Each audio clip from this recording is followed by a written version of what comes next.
All right, man, Pistons fans talking about since the Cavs got Donovan Mitchell, since the Pistons tank for the French dude. Let's talk about it.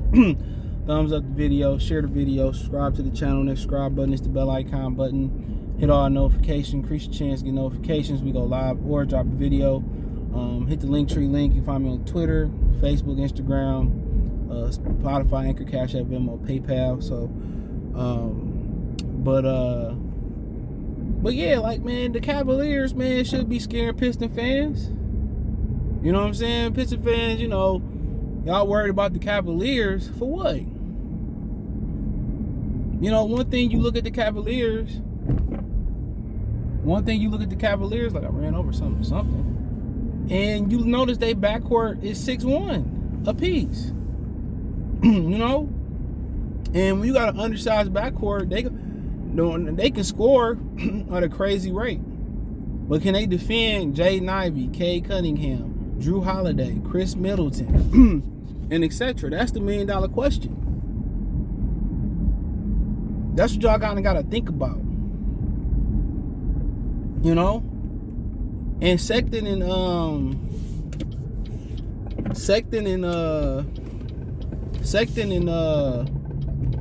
Darius Garland, yeah, for sure, they go crazy. Remember that one game we played them a couple years ago? They went like dumb on our ass. And Mitchell and Garland gonna be the same way, but you gotta understand they didn't start winning until Sexton got injured. I hate to say that, and I wasn't mad if the Pistons got Colin Sexton. I wasn't gonna be too mad. I watched his rise from being an unranked player to being one of the top ranked players coming out of high school. He got a Piston mentality. You know, he's a very you like his. He got an old school mentality, but a lot of his teammates early in with Cleveland threw him under the bus. Didn't even try to mentor him and mold him and nothing like that. They just said he's selfish and he an odd player and all that. And at some point, it's gonna click in his mind that he can't be like that. But they moved on and got Donovan Mitchell, but it don't scare me as a Piston fan. It don't.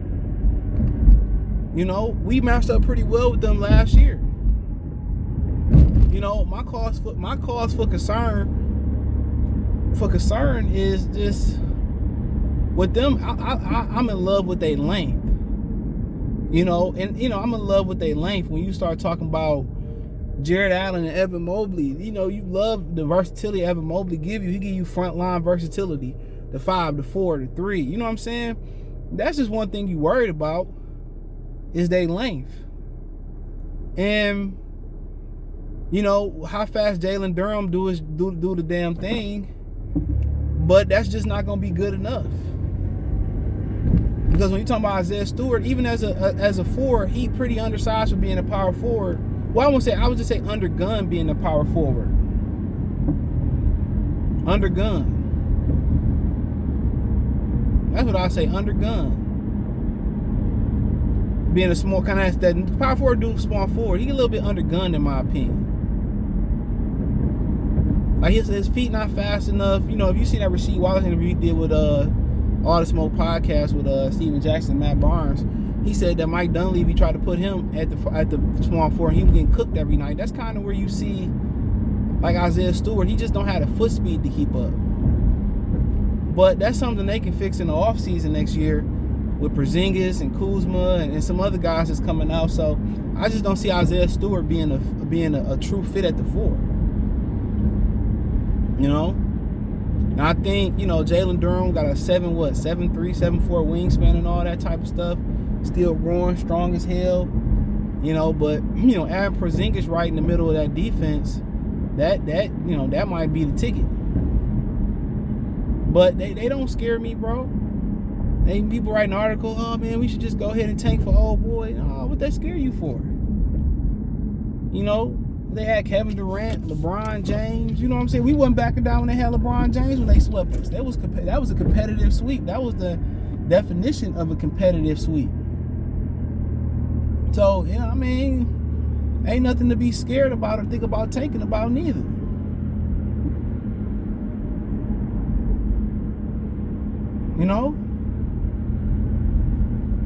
That ain't nothing to be worried about. It's gonna make for a better, more eyes on that Central Division. But Donovan Mitchell, one of the worst defenders in the league, well, so is Saddiq Bey. But Saddiq Bey physically got more to work with to be a better defender, though.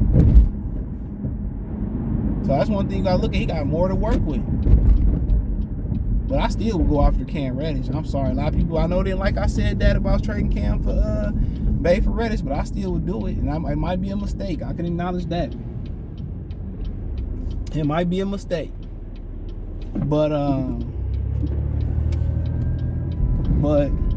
yeah, they don't scare me to start tanking and tucking our tails and no shit. We ain't never been like that in Detroit. We ain't never been no back down type. They got Mitchell. Come on, it's the same thing with Sexton. Undersized backcourt, too crazy off the dribble, off the bounce type of guys. But it's only one ball to go around. It's two mismatches on the floor at all times on the defensive end. You post them up. You know what I'm saying? It's only so much the length can cover up. It's only so much the length. So to me, part of it is you upgrade Sexton with Mitchell, but other part of it is that you got a problem. You got two repetitive players in the backcourt. They both 6'1". They both do the same thing. So I still like our chances. I still like our backcourt. I still like the size. I still like the length. They got a 3-inch height advantage off their backcourt with Jay Ivey, and he just if not more athletic than both of them. Cade Cunningham gives a 5-inch advantage. Killian Hayes has what? A 4-inch advantage. You know what I'm saying? So you still like your chances. Alec Burke about 6'7". You still love your chances. Karis LeVert, it's the countdown to him gonna get injured again. Isaac Okoro, he got to do something offensively, but you still like your chances. From a matchup standpoint of view, I'm more worried about the interior than the guards. You really are.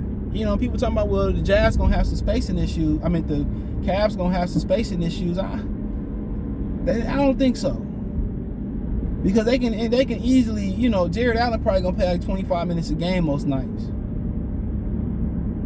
They can easily put Mobley at the 5, and he might get injured, but they can easily put Mobley at the 5, and it's time to eat.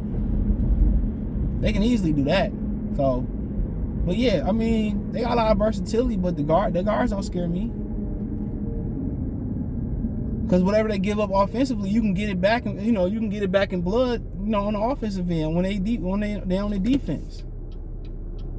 So yeah, people crying talking about we need to tank and we don't need to. Oh man, and we need to get better. Man, don't worry about none of that. The Pistons got a lot of money to spend next offseason. Don't forget that they got a lot of money to spend next offseason. A lot. So yeah, man, I'm going to be scared of the Cavaliers. But hey, let me know what you girls and guys think. Thumbs up the video, share the video, subscribe to the channel. Next subscribe button is the bell icon button. Hit all notifications. Increase your chance to get notifications. We go live, we drop a video. Financial support the channel. Cash App, $CJGood313. Venmo, CJGood313. PayPal link in the description. Hit the link tree. Find me on Twitch, Twitter, Instagram, Spotify, Anchor, Cash App, Venmo, PayPal. All that's in the link tree. Appreciate the love, support. Peace.